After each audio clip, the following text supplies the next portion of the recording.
Happy Hump Day. Nate's Live Talk coming at you. Please like, share, subscribe to our channel. It helps us with the algorithm.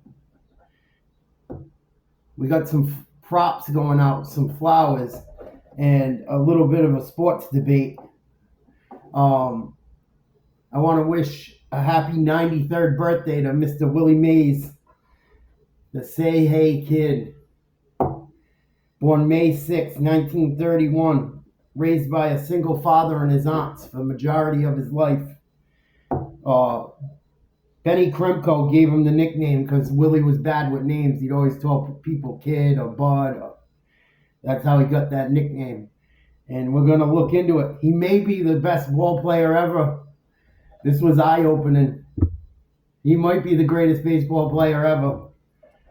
Might be. Might be for his era, too.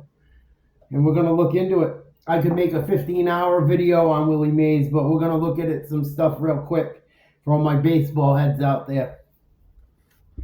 So, yeah, Willie was the first NL player to hit 30 home runs and steal 30 bases in the season. He was the second player to hit 600 home runs, the first righty. He was the first player to hit 300 home runs and steal 300 bases. He was a two-time MVP, and I believe it was about 10 years apart, both of them. He was an MVP and then won it again, like close to 10 years apart, if not more. 25-time All-Star. I'm 24. 24-time All-Star. 12 gold gloves in center field. He played at the Polo Grounds. The Polo Grounds was 450 to the gaps and 483 to center field. These guys say these players played in an era where they didn't, it was easier to hit home runs and shit. 483 feet is a long, long home run. And even if 450 to the gaps, to left center, right center, that's wild. He was an All-Star MVP, 63 and 68. He's very well known for the catch. He made a beautiful catch in the World Series. He chased down a deep drive to center field, and he caught the ball over his shoulder, over his head. He kept an eye on it, running it down, and at the very end, he found it like this in front of him. Beautiful catch. Look it up. Phenomenal play. It's probably what he's most well known for. But he had speed, power, charisma, amazing glove, very strong arm. A member of the 3,000 hit club. No one makes that club anymore. Very few. I think there's under 40 or 50 guys that have done it all time. Doing these videos is so fun. Thank you guys for watching. It makes me wish I did the right thing as a kid, a small part of me, when I make them. Because I wanted to do this, and I lost sight, and didn't stay focused. So, tell your kids, or tell if young people watch this, stay focused. You could do it. You could do anything you want. I didn't stay focused, but I'm focused now, and I'm doing it on this level at least. Maybe one day, But Willie served in the military. At the end of 1951, he was drafted to serve in the Army during the Korean War. Before he left, he played his first few weeks of the 52 season. He played ball, I think, traveled around playing ball. He never saw action, but he never saw combat, but I tip my cap and thank him for his service. It's still honorable he went. He came back in 1954 and won the NL pennant in World Series. Hit 345 with 41 homers. After coming back from traveling the world 2 years, at the very peak of his career, missed 2 years of playing. So God only knows where his numbers would have been. Willie said he was fortunate to play sports. All the anger in his life went out, and he had to do what he had to do. And he said, if you stay angry all the time, then you don't have a good life. Very good point. That hit me when I read that.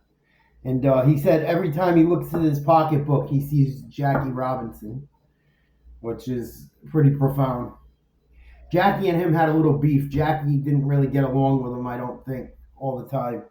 I didn't want to look too far into it because both them guys are so important. I didn't think it was important enough to look into their beef to ruin what both of them had done. I don't want to even know.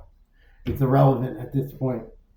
Joe DiMaggio said he had the best arm he ever saw, and if there was one word to describe Willie, it was excitement. Ty Cobb, who was known to be a prick, said Willie was the only modern player he'd pay to see. Mickey Mantle said Willie was the best, and he could do a lot of things, a lot of which I can't do. Mickey Mantle was no joke. For him to say that about Willie Mays should tell you all you need to know. Willie was elected to the Hall of Fame in 1991. Had a phenomenal career. I could read stats off for hours about him, but I'll tell you some of the things that I found notable. He had 3,283 hits, 1,903 RBIs, just under 1,500 walks. He scored 2,062 runs, hit 660 home runs, had 140 triples. He had a 301 career batting average with 339 stolen bases.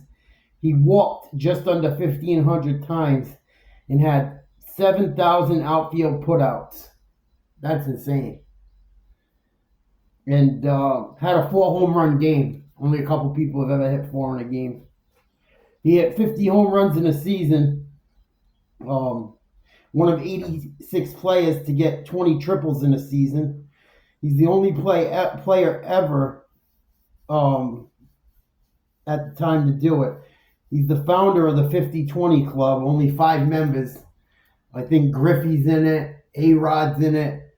Brady Anderson. There's only a couple people that have done it. Willie had a societal impact too. He helped build the Boys and Girls Club in San Francisco, in one of their worst neighborhoods. It's now named after him. He played in the Negro League at only 17 years old. That's crazy. He was a kid. He was a high school senior. He broke a 4-4 tie in the 11th to help the Black Barons win. He played in the final Negro League World Series in 1948 and lost. They said he played phenomenal defense in the series and had a game-winning hit. Batted .311 at 17 years old, and they said he couldn't hit a curveball yet. And still batted .311. I don't think that Negro League wasn't something to like. Them guys were probably better than the major leaguers, a lot of them. That's not something to be frowned upon. Dealt with racism and had to stay in black-only hotels, and his white teammates would sneak in at late hours to hang with him and make sure he was safe, and so he wasn't alone and didn't feel like an oddball. Those players, he said, were Herb Boetto, I think it's Boetto, Boetto, Eric Rodden, and Bob Easterbrook would sneak into the black-only hotel and come hang with him and make sure no one fucked with him. He wasn't alone.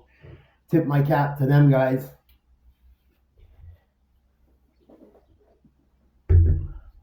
Amazing, amazing.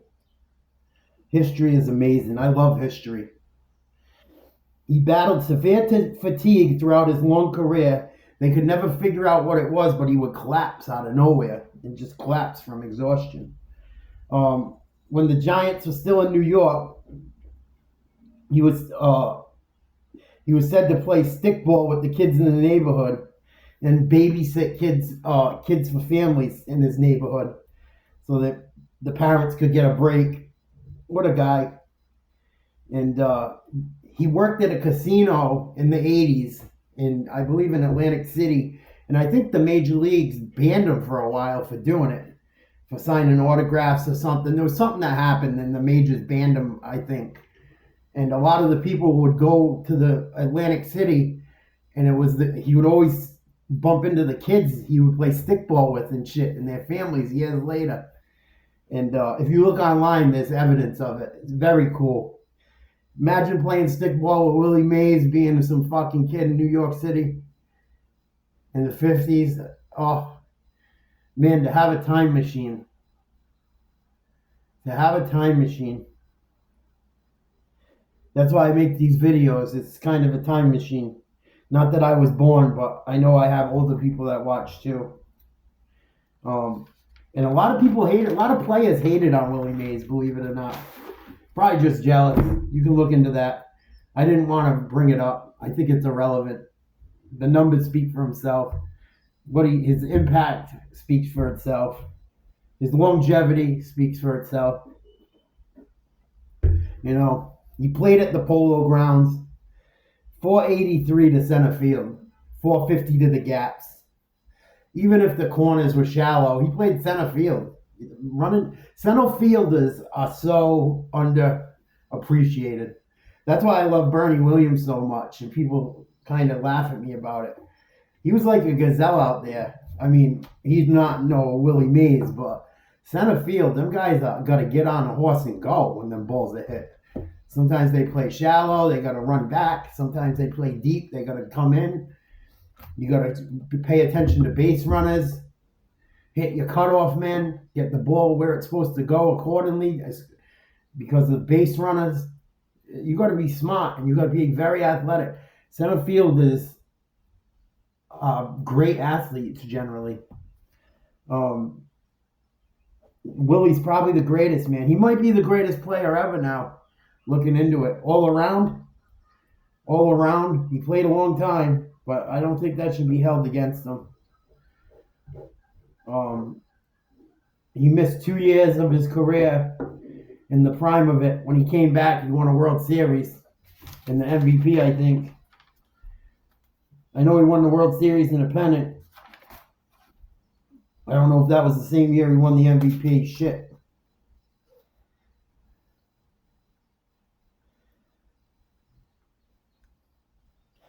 Nope, it wasn't the year, but still, doesn't take anything away from him. And he won the inaugural Roberto Clemente Award, and Willie said Roberto Clemente is his greatest player ever, he thinks. And I tip my cap to Roberto too. And that award is given to the player who best represents the game of baseball through extraordinary character, community involvement, philanthropy. Timeout. The award goes to the game of baseball player who best represents extraordinary character, community involvement, philanthropy, and positive contributions on and off the field. I think he has done that. I think it's amazing he's made it 93 years. I would kill to make it 93 years. Great ball player. Sounds like he was just as good of a guy, if not better. That's amazing. He played ball with kids in his neighborhood and babysat. Imagine being babysat by Willie Mays. Kids are lucky. They know they're lucky, them people. I'm lucky to have you guys. I'm lucky for everything I have in my life, the good, the bad, the ugly. I hope you guys enjoyed this video. Willie Mays might be the greatest ever. Leave in the comments who your greatest player ever is. If you think Willie's up there or not, and why. Please communicate. Or leave the comments up. If you act stupid, I will take them down. If people continuously act stupid, I'll get rid of them altogether again. Until we meet again, this is Nate's Live Talk, signing off. 10 seconds to sing a song. People getting mad, I keep forgetting to do it.